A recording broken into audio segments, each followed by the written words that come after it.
And although these generative AI applications are relying, can rely on purely foundational models because they access a broad set of real world data. When it comes to enterprise use cases, right, where specialized or customer specific information is needed, traditional language models can sometimes fall a little bit short.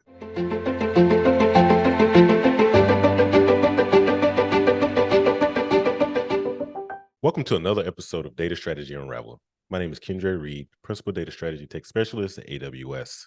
And today we're going to talk a little bit about OpenSearch and Gen AI. Previously we did an episode around, how to leverage Gen AI to create business value. Now we're going to expand on that a little bit and sort of look at how do we take Gen AI and make and contextualize it to our business and our organizations.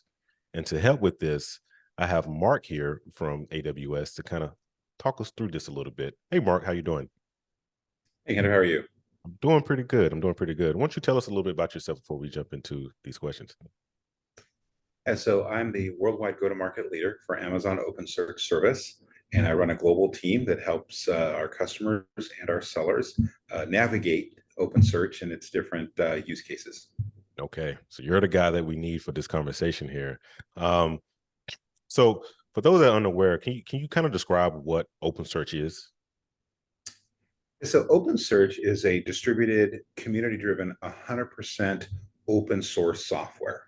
It has a broad use case portfolio used for real-time application monitoring, log analytics, observability, security analytics, as well as multiple types of search. It's highly scalable, and it also has a visualization tool called OpenSearch Dashboards that allows users to visualize and explore their data. Mhm. Um, and then what AWS has done is we've taken that open source software and we've turned it into a managed service, which we have Amazon OpenSearch Service, as well as Amazon OpenSearch Serverless.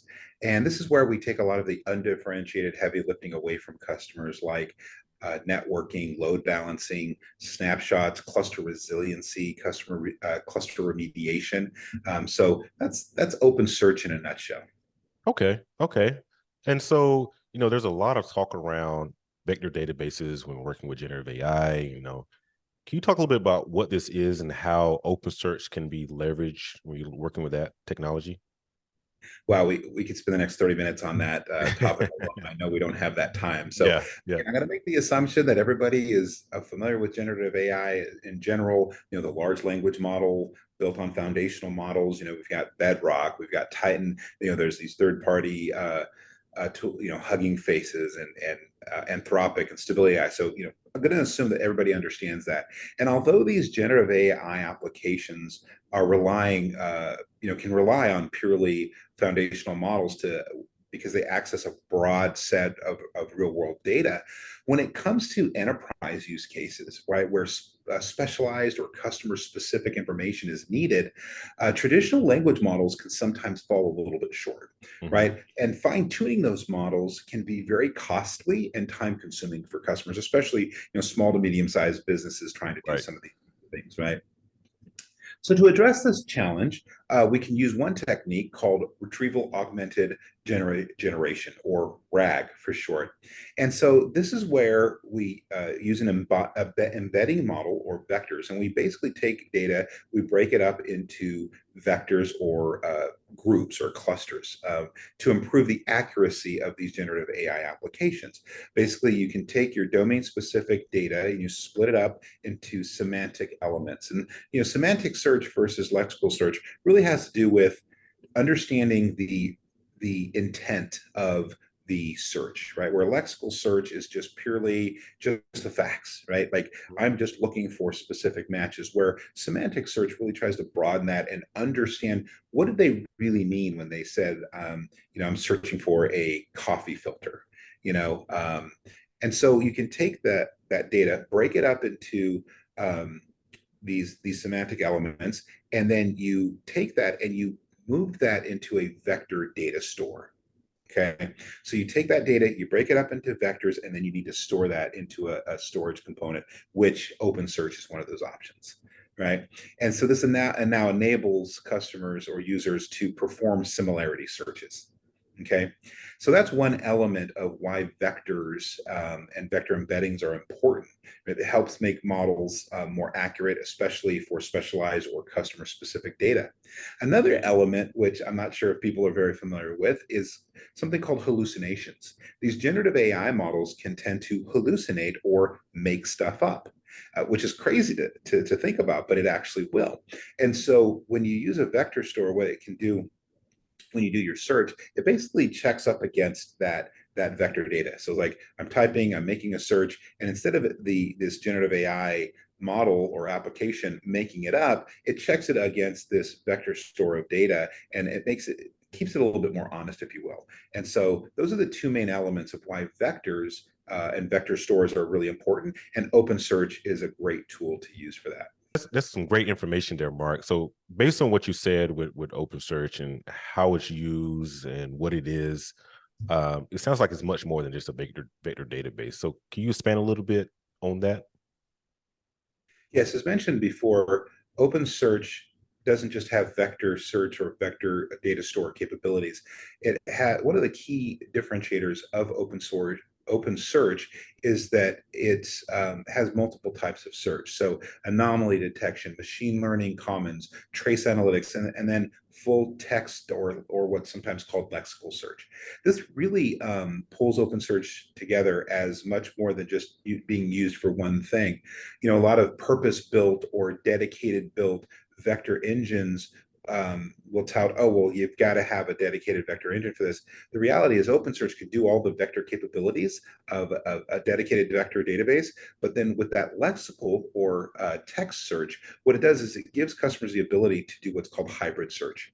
So there's some use cases where lexical search is the best to use. There's some cases where vector database or vector search or semantic search is the best type of search to use. But there's a lot of times where those two coming together is going to give the best results and the most accurate results for an end user. And so that's one of the key differentiations of using OpenSearch for search capabilities. It's got the vector element to it, but that's not its only advantage. Got it. When we, are thinking about vector databases, I know that there's different options out there to utilize. I know, like you mentioned, OpenSearch is one. I know that Postgres could be utilized as one, and then we have Kendra as well that can be utilized as a vector database. How do you choose one over the other, or when to use one? Yeah, it's not a simple answer. It really depends on a user's situation. At a high level, really easy. If your data is already in a PostgreSQL database, use PG Vector, which is the vector tool for PostgreSQL databases. Don't move your data around, right? Why do that? That costs money and time and all that, right? If your data is in OpenSearch, use OpenSearch's vector capabilities to search that data, right? That's kind of the easy answer there, right? And if you're not using either, it can get a little bit more complicated, but it really determines on, size, flexibility, cost, all those types of things. Those are all elements that you can, talk to an AWS expert on navigating that. And then when it comes to Kendra is super easy to use. It's a software as a service. For people who maybe don't have the bench of developers and experts, OpenSearch and Postgres PG Vector do take a little bit more effort, right? You actually have to, do some work to do your embeddings and do all that kind of stuff. Kendra's a little bit more out of the box, ready to use, okay? And so for folks who want that element, that's a great choice for them. However, with that advantage, maybe comes a trade-off for flexibility. So again, if you're a user that likes to turn and twist those knobs, okay, you're probably not going to get that as much with Kendra. So that's kind of a high level. It can get a little deeper than that, but that's a good guidance to go with. We are coming out with some assets that folks can look at to help determine in kind of a decision tree. So be looking for that. Thanks so much for that. So if I'm looking to get started, leveraging OpenSearch as a vector database, what's the easiest way to kind of get started doing that? I would say deploying on Amazon OpenSearch serverless. Again, no hardware, no sharding, Yeah. no elements like that to deal with. You just go out, you can deploy it, and you can run and start working with your vector store immediately. So that's probably the easiest way to get started. Okay. Thanks so much, Mark, again for taking the time to kind of walk us through those differences there and understanding what OpenSearch is and how they can be leveraged with Gen AI as we start to build its capabilities when leveraging this technology. For all of those that are watching, check the description below to one, get more information about OpenSearch and some of these different capabilities. And as well as to see the previous videos that we did around Gen AI, and then also just to get more information around data strategy and the technologies that can be leveraged in that. Thank you all for watching and look forward to seeing you at the next video of Data Strategy Unraveled.